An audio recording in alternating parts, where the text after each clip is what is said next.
This is the Illimitable Experience podcast.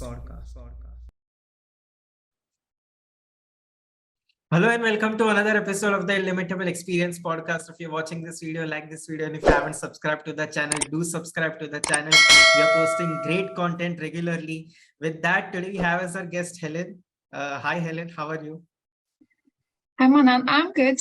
Thank you very much. And what about you? I'm doing very well, thank you. It's a pleasure to have you today. We had been planning this for like quite some time, and today we are finally doing this. So I'm glad we are doing this. Thank you. Yes, indeed, we planned it for a long time. Yeah. So Helen, for those who will be listening to this podcast, can you tell us who you are and what you do? My name is Helen Ouens, and originally I came from Russia to England. I'm a Russian lawyer.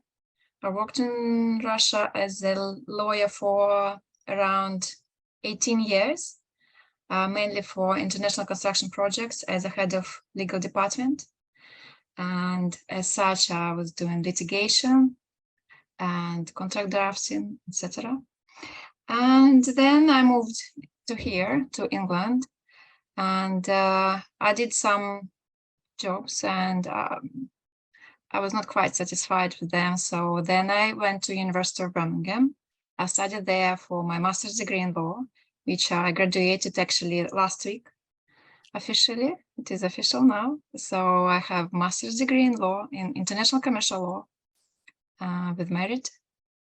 And yes, it opened a lot of doors for me. And now I got a job which I call dream job, which I really like, which I wanted to have.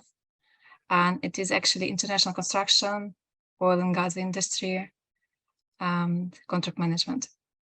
Wow. So Helen, first of all, congratulations on graduating. I was going through LinkedIn and I saw a lot of posts that, students had graduated with merit and everything. So it's overall, I'm very happy that students are graduating with the merit. Thank you. Yeah. So Helen, you started your master's in University of Birmingham, but before that you were working as a lawyer in Russia.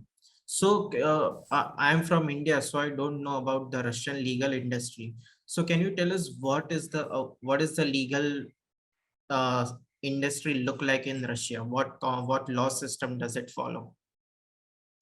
So first of all, law system compared to India and England is maybe not so good in knowing a law of India, but like in England, it is precedent system. So court decisions, some court decisions, they have power of law, whereas in Russia, law is codified. So you have codexes for everything, like family law, contract law, everything. So in a way, it is easier. For example, in Russia, I was specializing in construction law, contract law, litigation, employment law. Whereas in England, it is impossible. You choose one on the area and then specialize in it. Also, what need to be said, in every system, there are two types of, like two directions, maybe not two, but, mainly two directions for developing your career. So first of all, it is consulting, where you start as a paralegal, then you become junior associate, then at some stage you become partner. Right? That's one way, one path. And another way is in-house lawyers. So which basically you join a team, which mainly, it could be construction, could be manufacturing, and grow there, starting from associate and becoming head of legal. That's the top position. Or you can be deputy of general director of CEO in legal field. So that's two paths. So I guess they exist in England and they exist in India and in Russia. So my path was, I was a house lawyer. That's why I grew to head of legal. But as for I didn't go consulting path. It's not for me. I know the difference. and it's not for me. I never liked consulting, to be honest. So, and yes, so basically that's it. So you work as either in-house lawyer or a lawyer in consulting, and become here is solicitor or barrister, and in Russia it is called advocate. And but for example, if compare in Russia, as a head of legal, I would litigate myself. I would prepare the case, go to court and litigate.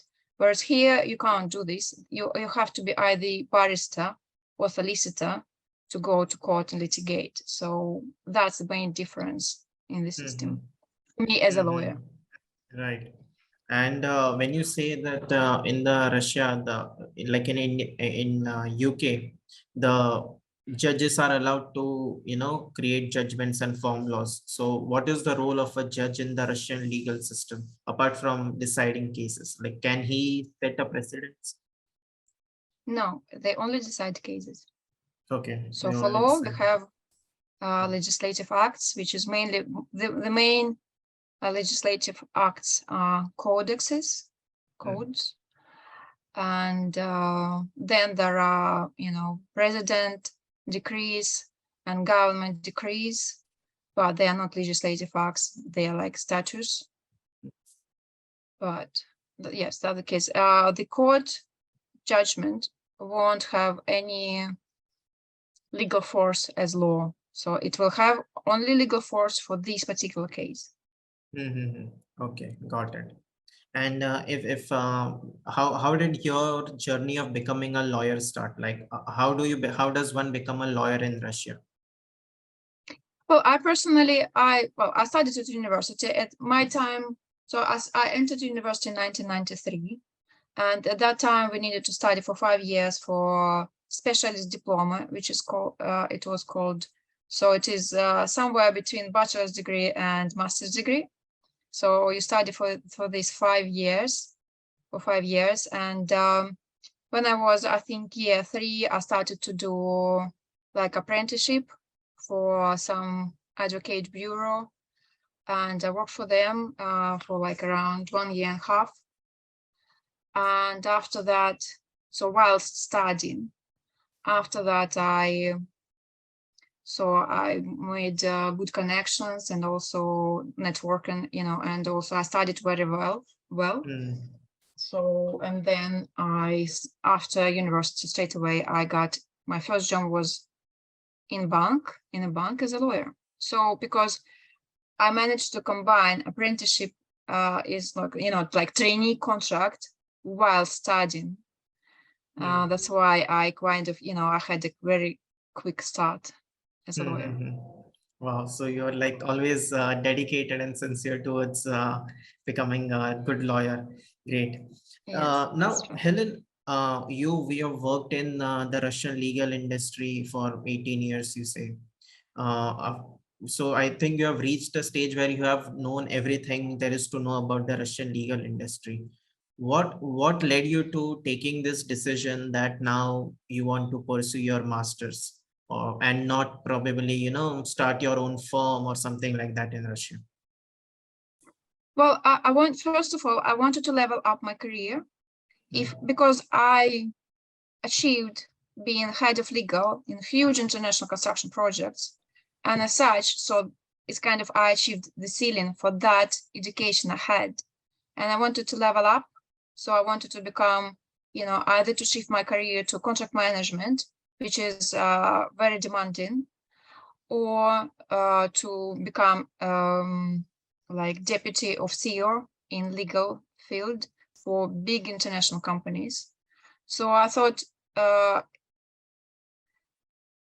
in order to do that, you need to have international education. So Russian education, even for Russia, for a really top career is not enough. So that's why I decided I wanted to go to university and become, get my master's degree in law. But the main thing was to get it from an English university, not from Russian university. So that because English master's degree in law will be valued in Russia, in England, in everywhere in the world, in Canada, in the USA. So now with this degree, I'm free to go anywhere, really. Right. That is true that the UK education, I mean, the UK degree is valuable in many current countries all around the world. Now, while you are applying to this university, I mean, obviously you have graduated from University of Birmingham. But while you are applying, where all did you apply and with what intention did you apply to those universities, and from which university you got your, offer letters? I applied to Warwick University and to Birmingham University.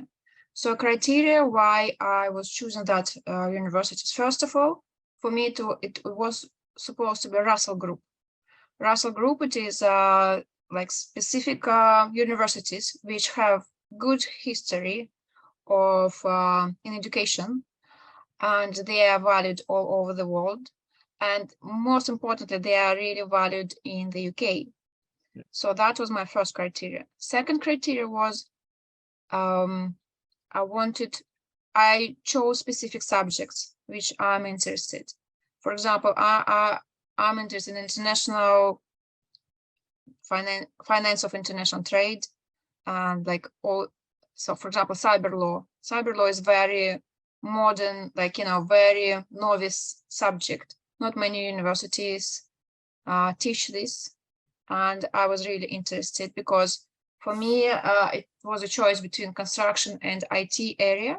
And if you want to be a lawyer in IT area, which is like, I think like 50% of jobs now in the market are in IT fields, you become a lawyer, like, software as a service or game design or anything, anything related to IT.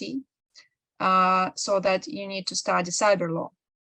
So in order to improve my employability, I decided, so it should be cyber law and international financial law. So that's why I chose. So I had a selection of universities which can offer these subjects. So that was Birmingham and Warwick. So they both gave me unconditional offers. And I don't know why exactly I chose Birmingham, maybe because of their accent, because I really like their accent, very unique. I don't remember why exactly I chose Birmingham, over Warwick, but I don't, I'm really happy I did chose that.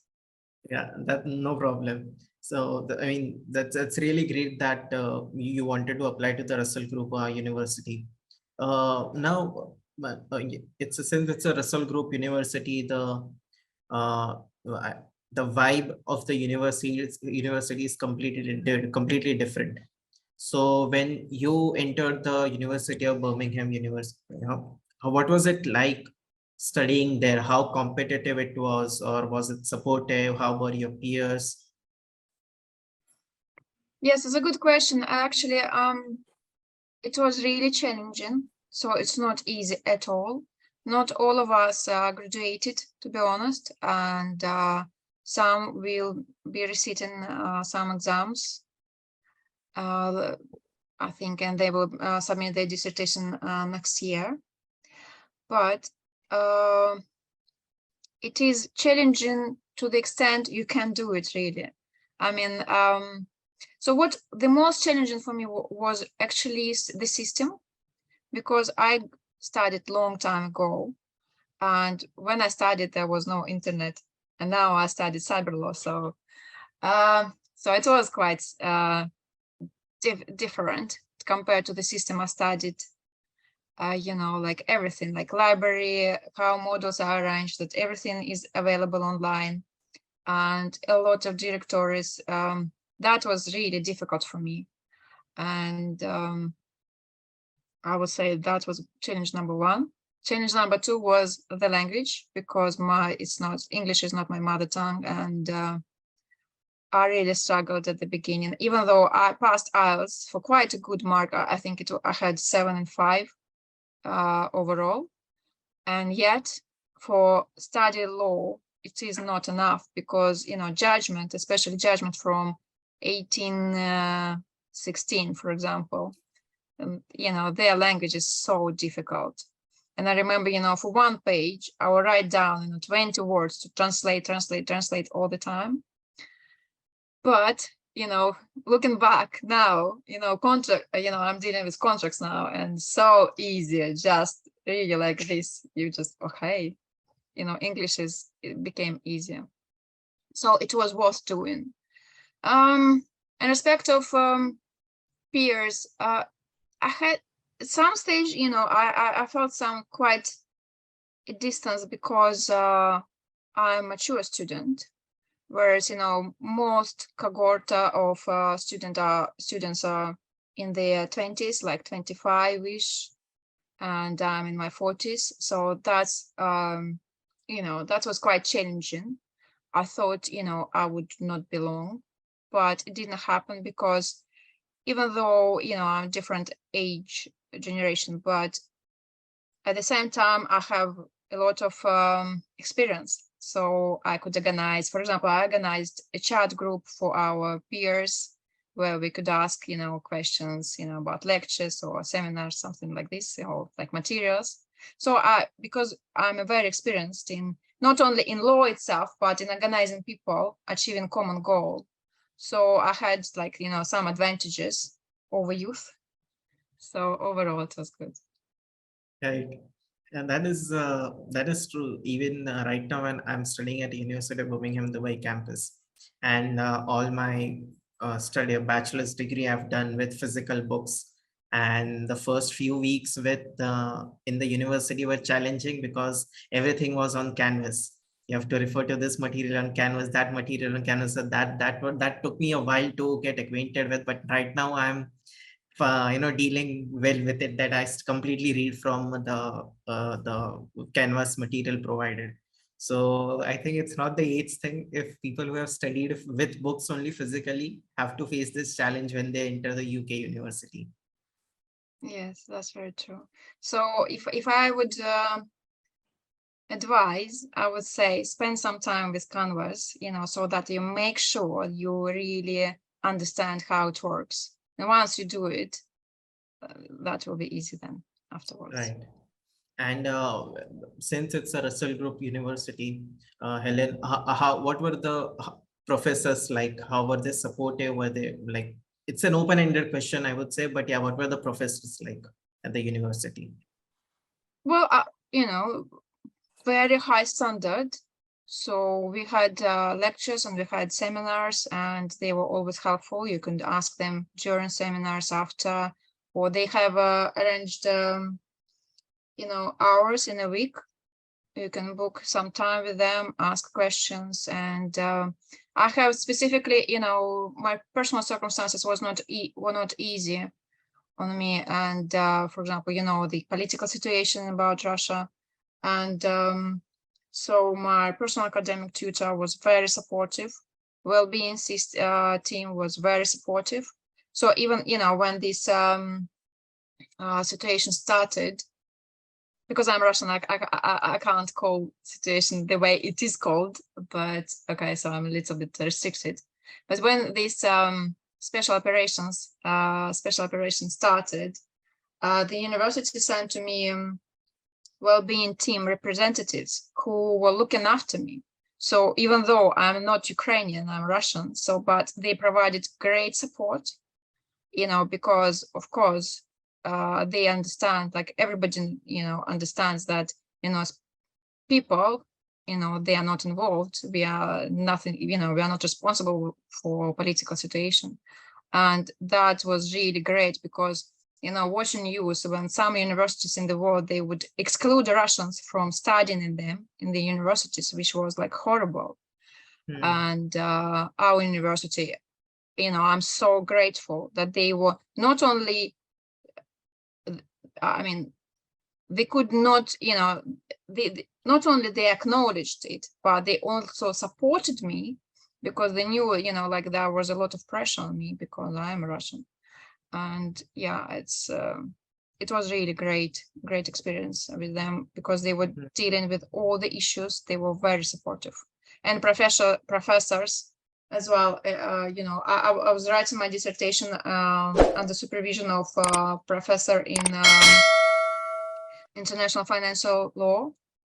So, I mean, he was really inspiring. And I think, when you join, especially when you're experienced, you think, okay, I know a lot about the subject. But then when you start to dig deep, you think, well, actually, it doesn't seem I know much. And that was great because, professors and lecturers, they open, first of all, they teach you to look at the same subject from a different angle and much deeper compared if you are a practicing lawyer. We normally don't have time to, to dive into the subject. But when you study for master's degree, you dive in it and then you think, oh, wow, that's really interesting. So I'm so happy that, yes, I was supervised by my professor. And actually, coming to dissertation, sorry for jumping. So I wrote dissertation on performance bond in construction industry. And now that's exactly what I'm doing now. And, I feel like an expert in this field. And even my team, they said, Helen, can you, because we are drafting, contracts for billions of dollars. And they said, can you draft performance bond guarantee section in the contract? And, so that's right. That was right in your area. Yes, exactly. Wow. Yeah, that's true. The entire university process becomes relatively easier and tolerable when students have got the such supportive professors.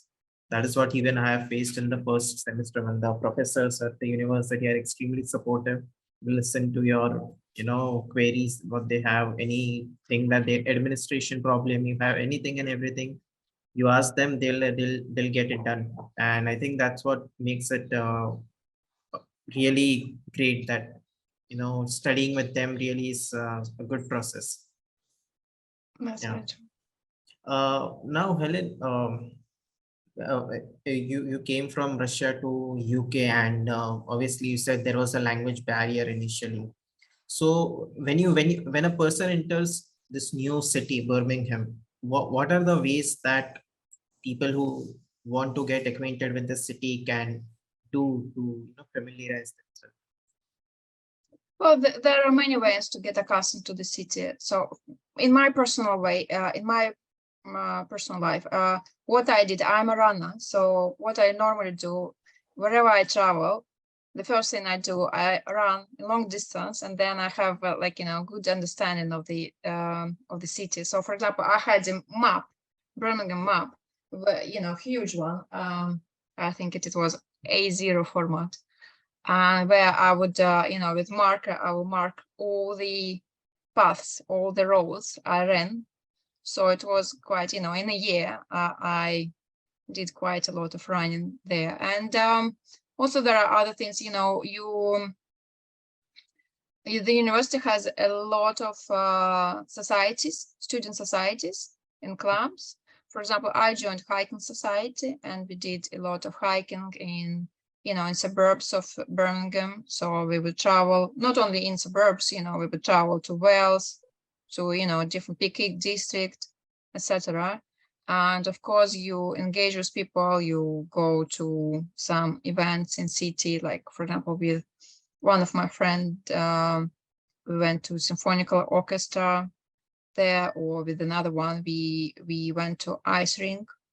So that was my way. But of course, there are many ways. You can join societies, or you can make friends and go out many times. Right. And okay, so there are societies for all the types of interest a person can have, like apart from running or hiking. Yes. It's like there are, I think, more than 100 societies.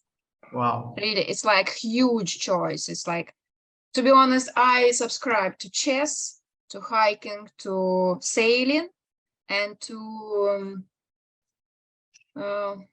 another one.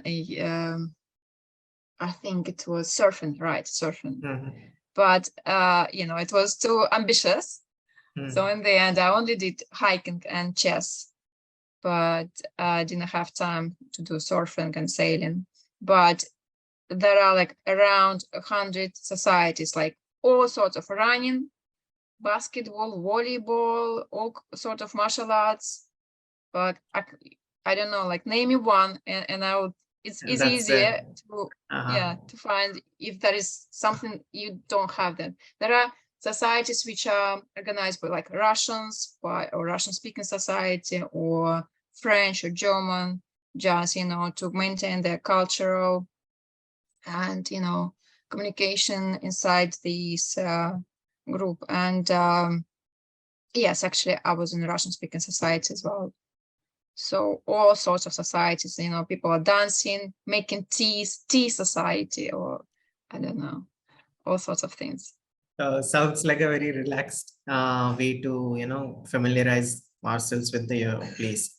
Now, Helen, this is getting acquainted with the place, but overall, how do you find Birmingham as a city? Because I have done a little bit of research about the city, and I've read that okay, it is kind of not completely safe as well, the city, and you have to be alert and cautious with where a person goes and the time at which you can be out and everything. Well, I think that's true everywhere, right? I mean, if you are cautious, if you are like, look after yourself, you won't get in trouble anywhere, right? For me, it was very safe place, very safe accommodation. I never had once any problem with anything, even when it was, the wave against Russians. Never once. But I know that some people had some problems, like, there was a wave of spiking drinks in nightclubs.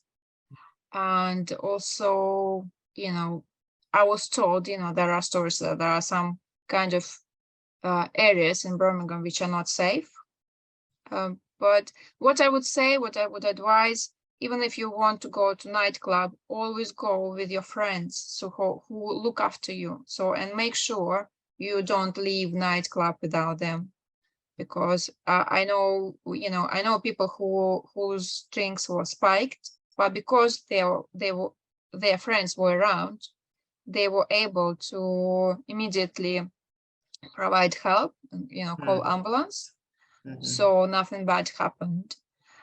I mean, spiking itself, people needed to spend time in hospitals, but they didn't die, they survived. But yes, there is kind of some criminal activity, but I guess as in all big cities, like in London where I'm now, or in Moscow, or I guess in all big cities there are some criminal activities, and you need to be aware. You need to make actions, precautions that okay, the risk, and you are able to deal with the risk, and that will be okay. But of course, if you go there and to nightclub on your own, get drunk, well, you kind of inviting troubles in your life, don't you? Right. And for people who don't know what is spiking exactly. So I don't know. This is what I read on the internet. Spiking is when somebody add some kind of drugs, substance into your either drink, or they can even inject you whilst you're dancing, inject you with immediate injection, so which has immediate effect. So this is what spiking is. And usually, and then you lose conscious, they take advantage of you. Mainly it is if you're a girl, but sometimes it happens with guys as well, because well, different advantages for you can be taken, starting from money and ending by your body. So be careful about, look after yourself. Look after, right. Now, Helen, one huge difference that you must have seen as well, and I have seen as well after getting started at university, is the way of assessment of students. Now, I don't know how did you graduate with your bachelor's? Was it the exams format, or was it the assignment format? How did you deal with this change?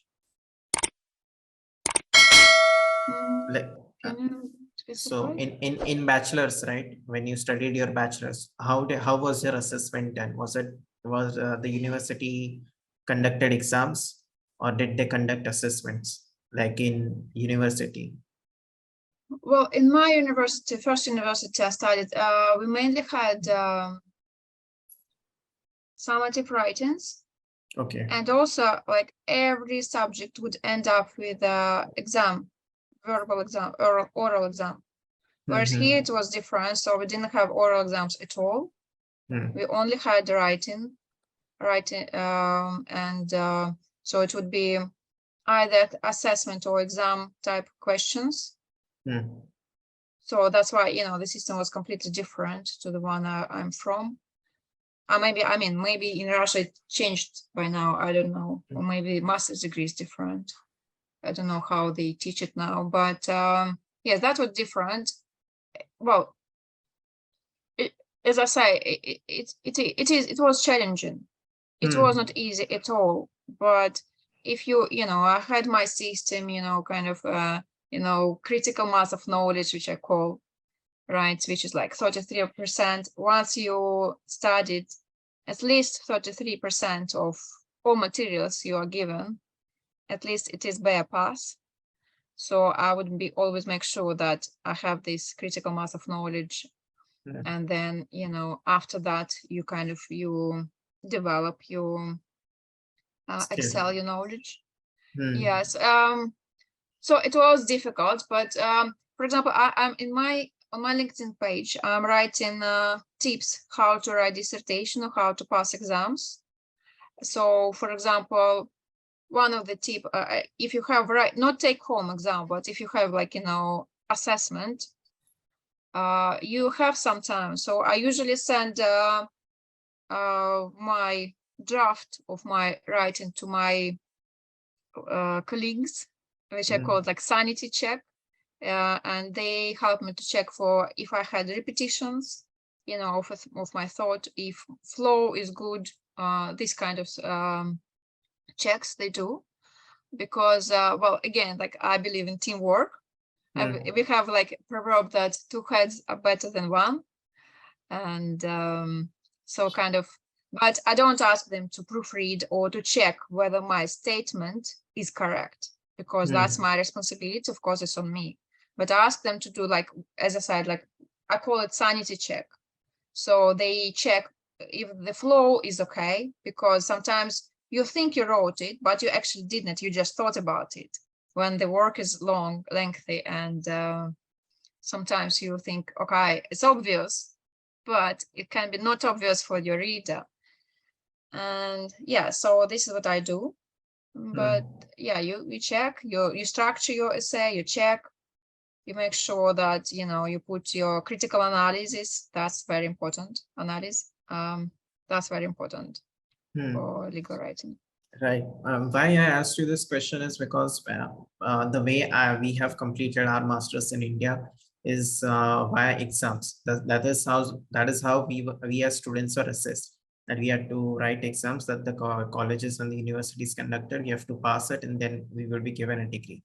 And when I entered this University of Birmingham, and they told that there are no exams, so I'm like, how are we going to assess them? Then they say, okay, you will be given an essay to write. You will have to put in your heart and soul into it. You will be given Yes. materials. You'll have to show critical analysis. So this is quite new for me as well, that okay, this is how we really show our knowledge to the professors who will be assessing us.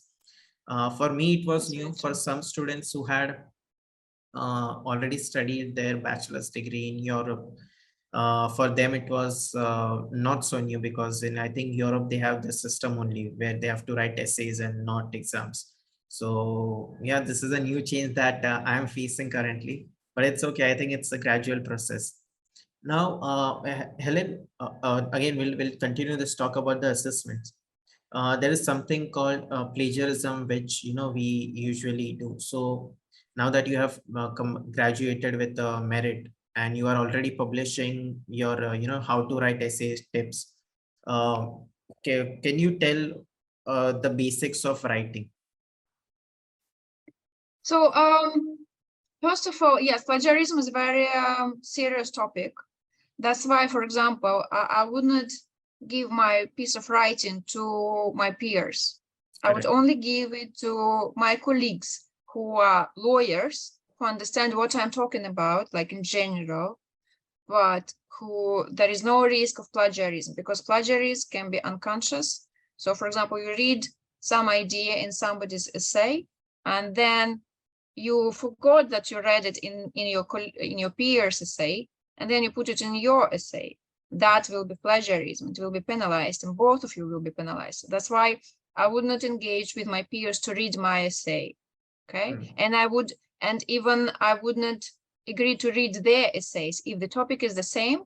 I would never read that, because I know of the risk, to plagiarize subconsciously. What else? Well, for me, because I'm a writer, so I don't have a problem with writing, to be honest. I always have a lot of opinions, a lot of ideas. Usually what I do first, I read what I call, again, like critical mass of knowledge. And then I have ideas. And then I write everything which comes to my mind, like first draft is usually twice bigger than, for example, if you have a say for 5,000 words, my first draft will be 10,000 at least, because I would just put in writing everything what I think about it, everything where I think, okay, this is the, that's the risk. Maybe I need to pay attention there. Maybe I need to pay attention there. So I will write everything from my mind. And that will be a lot of materials, a lot of ideas. And then after that, I will read more. And then I will kind of structure my ideas. I will sharpen them, so that they are, and then of course I will critically analyze ideas. So that's my way of writing. I don't know if it is good or bad, but that's the way I do it. Right. And with regards to your what do you call it, blog as well, what else do you publish on your blog that you have started? So I'm publishing dissertation tips and about contract law, contract drafting. So that's the main, professional topics. I publish something about my personal experience, or like, some motivational quotes, but business motivational quotes. Yes, something like this. Something right. Yeah. So Helen, now that you are at the peak of your career, you have already done your masters, and in the field that you love. One extra thing that I had noticed as well, that you have also authored a book, and it is in Russian, so I don't know how it is read. So can you tell me about your book as well? Yes, it is a book. The setting is the USSR, which is like former name of Russia, in 50s, 70s, last century. And actually it is about post-war generation, which was building our country from scratch because it was destroyed in the Second World War. And yes, it's about what I call modest people who are heroes in my heart, and they are heroes in this book. Yes, it is my hobby, and that book took me 2 years to write. And actually it seems that it is becoming a thing in Russia, because recently I had a call from a library, like state library, and they asked me if I could have a video conference with their readers who read my book, and they asked my questions based on the book. And it was really, interesting, because they would quote, they would write down quotes from my book.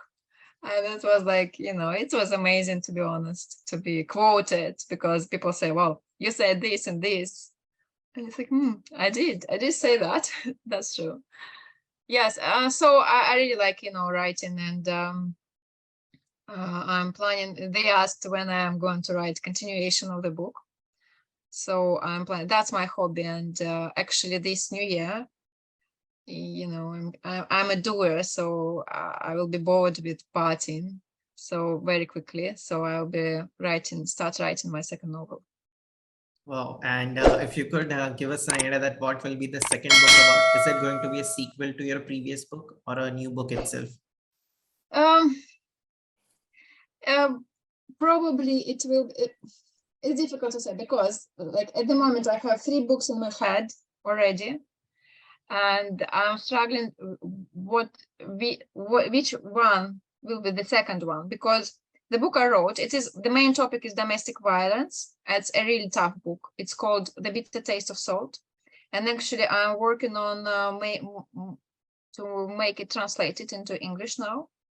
And also one film company contacted me to make series based on the book. So, and that book needs continuation. And if I write that, when I decide to write that continuation, yes, it will be like sequel, it will be trilogy. And so if the first one was about post-war generation, the second will be about kind of my generation, which is like 70s, born in 70s.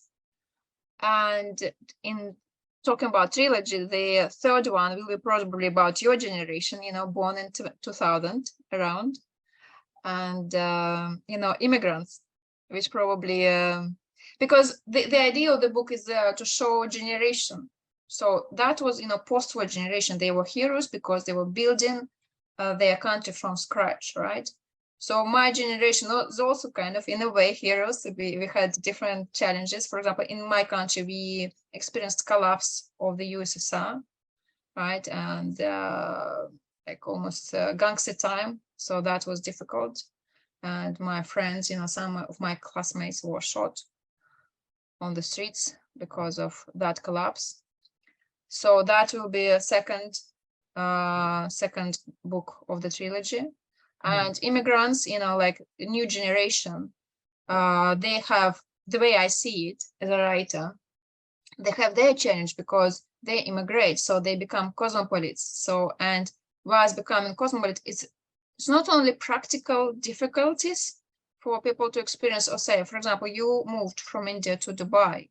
It's not only about how you manage your practical difference, but also about your ego, right? You're attached to a country, you love your country, and yet now, seeing your country from different angle, you have a chance to look at it, kind of maybe to judge it or maybe not, because if you dare to judge your country, you dare to judge yourself. That's painful. And that's a huge challenge for you as a personality, huge challenge, because where do you belong now? Do you belong to India or to Dubai now? What are you now? Where is your, kind of self-identification? Because it will change forever. Once you immigrated, even for 1 year studies, you will change forever. You won't be the same person as you were before. And this is what I see, that's great movement in the society now, because a lot of people immigrate, a lot of people, they work abroad, they study abroad, and that changes. And I mean, generally, I think that's for good, because at some stage, we won't be so eager, attached to any concepts, say our country or our nationality or anything, our language, but it will require a lot of efforts from us, a lot of, we will go through a lot of pain, mainly your generation, which I call cosmopolitan generation, because you will be wider and more than your country. That's on you. So and that's why, I wanted to make trilogy, because every generation has, its own heroic, how to say, move, because, one generation built the country, another generation, stayed when the country collapsed, if I talk about Russia. And next generation, it's not only Russians, it's everywhere in the world now, immigration, global immigration. So, but of course, it will be a novel. It won't be, any political debates or anything like this. I don't do that. I just show it as a background, so that, okay, that's the challenge, and how you deal with this, and how you are coping with this, and how by doing this you are changing the world. So Right. yeah. And that's a great insight that you gave about the love for the country. It's true. Now, Helen, just one last question. Uh, Now that I think you have reached a stage where you have achieved everything there is to achieve for a person, what lies ahead of you? Where can we see Helen like 3 years down the line or 5 years down the line? Well, ideally, well, now I'm a contract manager. Ideally, at some stage, I will become a contract director. Maybe not for this project, for the next one. Ideally, for not less than $5 billion a project. That's, professional wise, 3 years, maybe I will be in the middle of my second novel. Maybe 5 years, maybe we will see a series based on my book, my first novel, something like that. So plans are grand, as I say, but fingers crossed, or God bless me. That's true. I mean, that's a great way to live. People who have the conscientiousness to say what they want to achieve and then they achieve. I have massive respect for those. Right, what you're saying right now, and 3 or 5 years down the line, you have achieved it. I'll probably text when I go, congratulations. I remember you saying this, and you finally achieved it with all your hard work and everything. So that's a great way to live life. Again, Helen, thank you for doing this. I think we have had a great conversation about everything that was to be talked about, and it was a pleasure hosting you today.